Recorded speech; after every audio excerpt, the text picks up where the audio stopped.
గీతా సారాంశం. అయ్యిందేదో మంచికే అయ్యింది, అవుతున్నదేదో అది మంచికే అవుతుంది, అవ్వబోయేదేదో ఇంకా మంచికే అవుతుంది.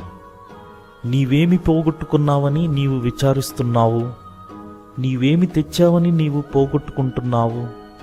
నీవేమి సృష్టించావని నీకు నష్టం వాటిల్లింది? నీవు ఏదైతే పొందావో అది ఇక్కడి నుండే నువ్వు పొందావు. ఏదైతే ఇచ్చావో ఇక్కడే ఇచ్చావు. ఈరోజు నీకు నా సొంతం అనుకున్నదంతా నిన్న ఇంకొకరి సొంతం కాదా?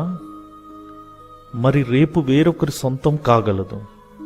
పరివర్తన చెందడం అనేది లోకం యొక్క పోకడ. పరివర్తనను ఆనందంగా అంగీకరించాలంటే జ్ఞానం తప్పనిసరిగా చేయాలి. జ్ఞానం అంటే శ్వాస మీద ధ్యాస. కనుక మిత్రమా, మనం అపజయానికి ఎదురెళ్ళినప్పుడు మనం ఏదో కోల్పోయామని చెప్పి ఎంతో బాధపడుతూ ఉంటాము. కానీ ఒక్కసారి వెనక్కి తిరిగి ఆలోచించు. మనం ఈ లోకానికి వచ్చినప్పుడు ఏమీ తీసుకురాలేదు. అన్నీ ఈ లోకంలో మనం నేర్చుకున్నాము. మనకన్నా బాగా ఇతరులు కూడా నేర్చుకున్నారు. కనుక మనకి అపజయం ఎదురైనప్పుడు ఇతరులకు మనకు కావాల్సింది దక్కిందనేసి మనం చాలా విచారించకూడదు. ఇతరులకు దొరికింది కాబట్టి వారి నుంచి మనం ఏమి నేర్చుకోగలమో నేర్చుకోవాలి. ఎందుకంటే మన జీవితమే ఒక నేర్చుకునేటువంటి పాఠం. ఈ లోకంలో జీవితం అనేది నేర్చుకోవటమే, నేర్చుకునేదే ఒక జీవితం. కనుక మనం ఈ యొక్క జ్ఞానాన్ని తెలుసుకొని మనం జ్ఞానం చేద్దాం, ఆలోచిద్దాం.